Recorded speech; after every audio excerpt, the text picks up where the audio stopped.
BTB listeners, thank you so much for checking out today's episode. Listen, if this episode inspires you, do me a favor and take 5 seconds to shoot me a like and subscribe to the podcast. There are several more exciting guests that are in the pipeline, and I just can't thank you enough for your continued support, and let's keep paying the mission forward. On today's episode of the BTB Project. Today's BTB Short, we are going to be discussing career and jobs. Throughout my career as an entrepreneur and also building businesses, I've learned a lot of tips and tricks. And today I will pay it forward to you as the listener to help with your BTB journey. Get ready to unlock a treasure trove of tips, tricks, and insider insights that will empower you to steer your career ship through uncharted waters in today's workplace. We're going to dive deep into everything from mastering digital domain, crafting personal brand that shines like a supernova, to networking like a pro without breaking a sweat.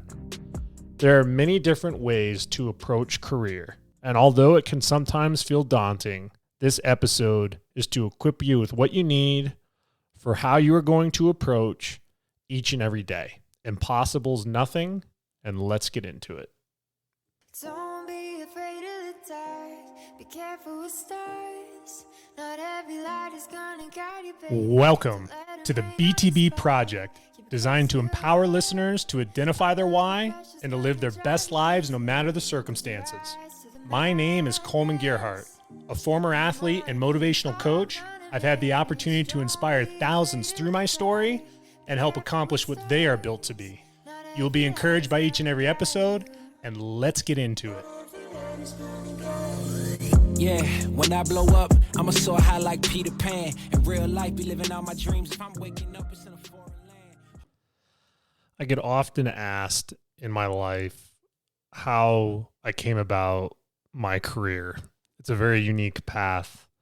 And in today's BTB Short, I think it's important to talk with you as the listener on really what it takes on, one, getting a job, out of college, getting a job in general, career path, what's best. I don't have all the answers to this, but I definitely believe that there's some good talking points for us to cover.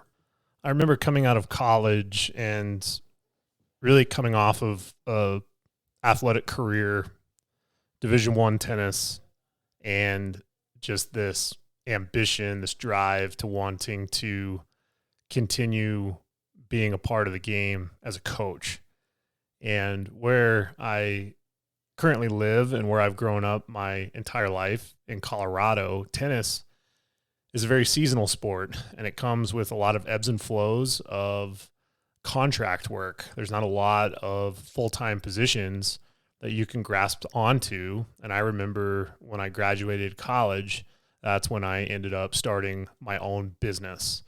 It was a lot easier knowing that instead of working at just one club or one high school, that having a lot of different moving parts, it was easier to start my own business, create an LLC, which I filed through the state of Colorado, and really, kind of built a protective mechanism of coaching certification, liability insurance, business, and I was off and running. But when it comes to the world of careers and jobs in 2023, you have a lot of options, I believe today, more than we ever have. But you have to be able to look at the big picture based off of your skill set, based off of your education, more importantly, based off of what you're passionate about, and align that into what's out there for career, for work, and to optimize your opportunities. And the first piece that I want to talk about is adapting to the future of work. You got to understand the impact that technology and automation has had on various industries. I look at things like manufacturing, construction work, sometimes even in my career of sales, there's a lot of tools and really amazing pieces of technology that are in place that are sometimes taking more jobs than they are creating them. But the big one that I want to talk about today is AI, artificial intelligence. And the big conversation piece that I've heard about, especially amongst the podcast community and what influencers are saying, is that AI is going to be replacing hundreds of thousands of jobs in the future. And I believe that there is some truth to that, but I also believe that there is an advantage for you and I to utilize AI to not only help with our current endeavors, if you're an entrepreneur, but also help in your current career and or searching for a job.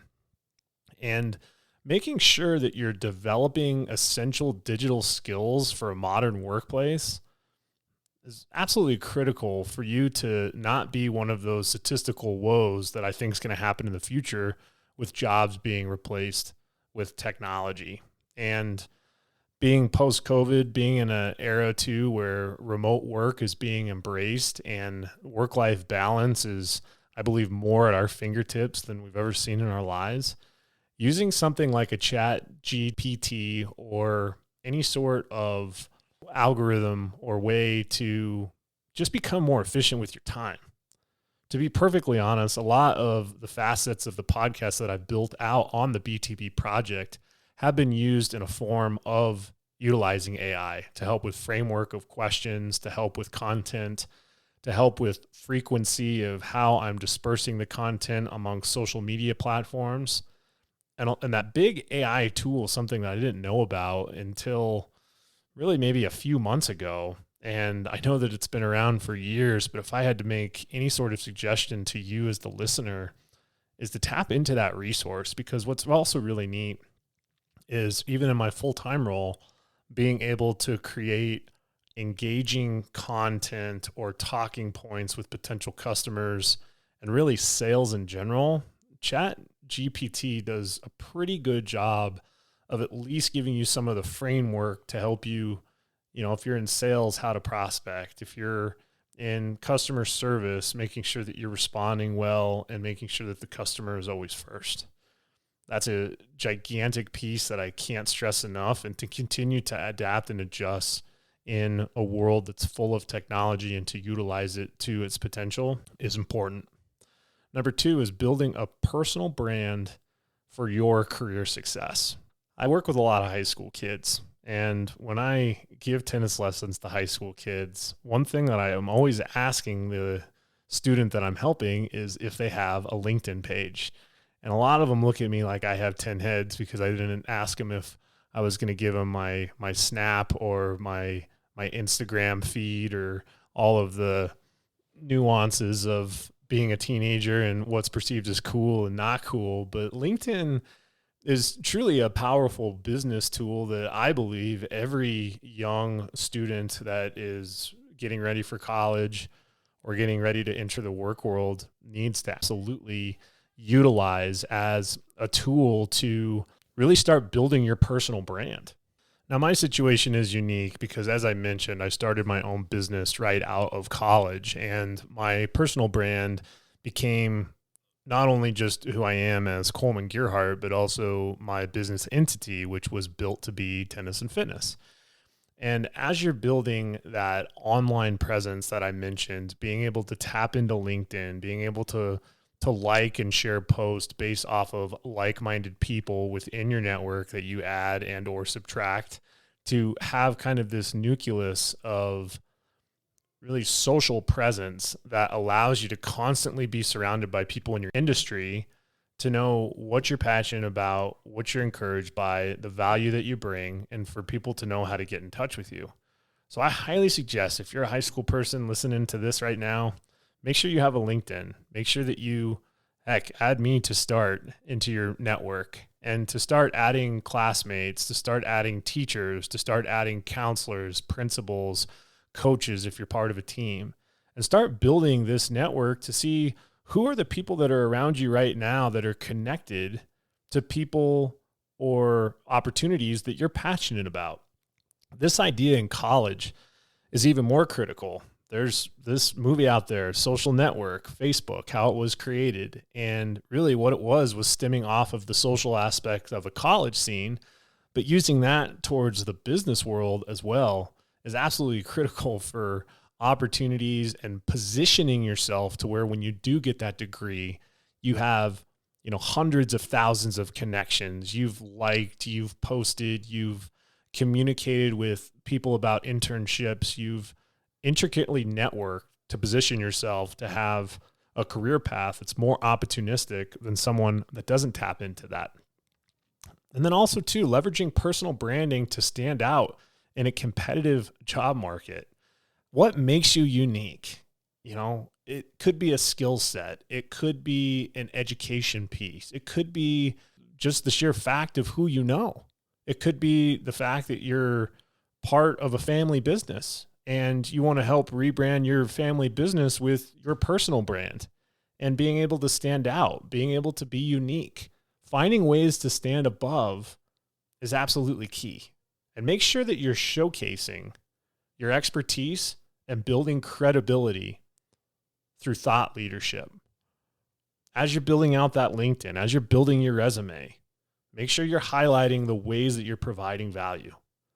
Job description is one thing. It's not going to be nearly as meaningful than as the value that you're providing to an organization. Number 3 is the art of effective networking. You got to explore the power of networking in securing opportunities and career growth. Those strategies for networking are both in person and virtually. The old school way to get a job was to print your resume, to put on a suit, and to show up to a job fair and put your resume in front of somebody to make an introduction. But now, because of technology, because of this interconnected way that we can communicate with people over phone, over email, through internet, it is so easy to log on to LinkedIn, to log on to Indeed, and to apply for a job pretty instantaneously. But that's not my suggestion to get adequate leads for opportunities. My suggestion is, as you build out that LinkedIn, as you look at jobs that you're interested in, see who the hiring manager is. Try to reach out to the hiring manager. Go to their LinkedIn profile, find 2 or 3 things that you find compelling or engaging about them, and make an introduction. Don't make it weird being like, oh, I was just on your LinkedIn profile and I saw that you like Boston Red Sox baseball, French fries, and going to the zoo. There's nobody in the world that's going to give you credibility if you blat off those few things in LinkedIn InMail to create rapport and trust. Rapport and trust is built over time, but understanding who you're talking to, understand why you're talking to them, and again, aligning the value that you bring to each and every situation is going to put you in an optimal position for both career and any job that you want to pursue. Upskill and reskilling for career resilience. I can't stress this one enough. I've talked about this in previous podcasts. Being able to have a learner's spirit, being able to understand that you are not the know-it-all. There's so much information out there. There's so many new things that you can tap into to rehone your skills, to bring another creative edge to what you do each and every day. And understanding that identifying in-demand skills in industry for future-proofing your career truly makes you future-proof. I spoke about AI just a second ago. It's not AI that's going to take jobs away from us. It's people who know how to use AI that are going to continue on their path of employment and to continue to separate themselves from the ones that don't know or refuse how to use AI. And exploring online courses, certifications, and other resources is another way to continue to just add to the value, robust, immense amount of opportunities you have to help others, to give back, to put yourself in alignment, to continue to be a value add that's going to separate you from the pack. Next is career pivots and transitions. I'm holding up my hand when I think about this because I am a perpetrator of twists and transitions. I got out of full-time coaching a little over 8 years ago. And when I made that decision, I was told that my skill set in sales would allow me to have the best path forward to make that transition and do what's best for my family. And as you're navigating the twists and turns in life, it's all a story, right? And the stories of a successful career transitions and pivots, make sure that you're showcasing those diverse paths. Although I've had a lot of different twists and turns in my career, I'm very proud of all the experiences that I've been able to tap into, whether it's technology, whether it's construction, whether it's automobiles, roofing, painting. I've seen so many different platforms that it's really diversified me depending on my audience, learning the product or service that I'm trying to sell or support allows me to be a pretty monumental impact to the organization that I'm helping, because the only way to build revenue in any business is to have a sales team, business development, and marketing. And no matter what the world does with technology, I believe that is one of the most bulletproof careers that you can get into, because businesses are always looking to grow. Businesses are always looking to adapt. Businesses are always looking to serve customers with the highest quality of service and to continue to grow. It doesn't go unnoticed without saying it's important to discuss workplace challenges. Whatever career or job you decide to go with, it is a foregone conclusion that you're not going to enjoy everybody that you work with. There's not going to be people that are like-minded, but it's your responsibility in any and all of these situations to find ways to set clear career goals and create a roadmap for your achievement, and make sure that there's people around you that are going to support that. Building strong relationships with mentors and sponsors are going just to allow you to see a shed of light that you might not be able to see on your own. And as you're doing that, you're developing leadership skills and showcasing your potential growth. Having people speak into your life, putting yourself around people in business that are going to push you, to grow you, to allow you to have success is key. Entrepreneurship and freelancing is something that I challenge each and every one of you to do as the listener. It is not a common piece that we are able to, work a job for 30 years and retire, get the gold watch, and ride off into the sunset. More often than not, there's going to be job change, job loss, promotions, and a lot of kind of twists and turns in this path of career and job success that we're going to have to take ownership of. But I believe having the idea and understanding of entrepreneurship and freelancing and having supplemental ways to make income outside of a 9-to-5 is important. Me being a family man, being, a husband and a father of 3 kids, it's very challenging to have all of my eggs in one basket because of all the moving parts in my life. Being diversified in some of those aspects with my skill set allow me to keep the foot in the door of opportunities that I wouldn't normally have if I were just to be doing one thing at one time. I'm all about being loyal. I'm all about giving my best effort in each and every aspect of where I'm putting my time. But having the opportunity to know how to grow a business, to know how to start a business, to know how to run a business, no matter whether you're an employee or you own your own business, it's definitely going to be a key advantage to your success. And lastly, I want to talk about some future trends in careers and jobs. Okay. There's, again, a lot of predictions on how careers and jobs might evolve over the coming years. I'm telling you right now, make sure you're embracing technology. Make sure you're not afraid to get involved in some of the trade side of the world. I know that we go to school for education, and there's a lot of value to getting that educational degree. But make sure you're honed in the skill set of knowing how to help people and some of the valuable trades, knowing how to roll up your sleeves and fix things and find solutions. Those little types of nuances that I've learned in my life have absolutely been applicable to each and every job that I have, each and every career path that I've gone down. And more importantly, it's allowed me to stay sharp, to learn, to educate, to continue to grow, to stay with the times of an ever-changing market. Remember, your career path is a journey, and by equipping yourself with the right knowledge and strategies, you can navigate it successfully. Listen, if you've enjoyed this podcast, do me a favor, like and subscribe to the BTB Project. Better yet, share it with a friend. Tell them why it's impacted you. Tell them about a career opportunity or a job that you think might best suit them, and send this with them to encourage them. Again, as a BTB community, we are on mission to help each other. We are on mission to inspire. We are on mission to do things that we never thought we could do. I'm proud of each and every one of you. Impossible is nothing. And until the next time, take care.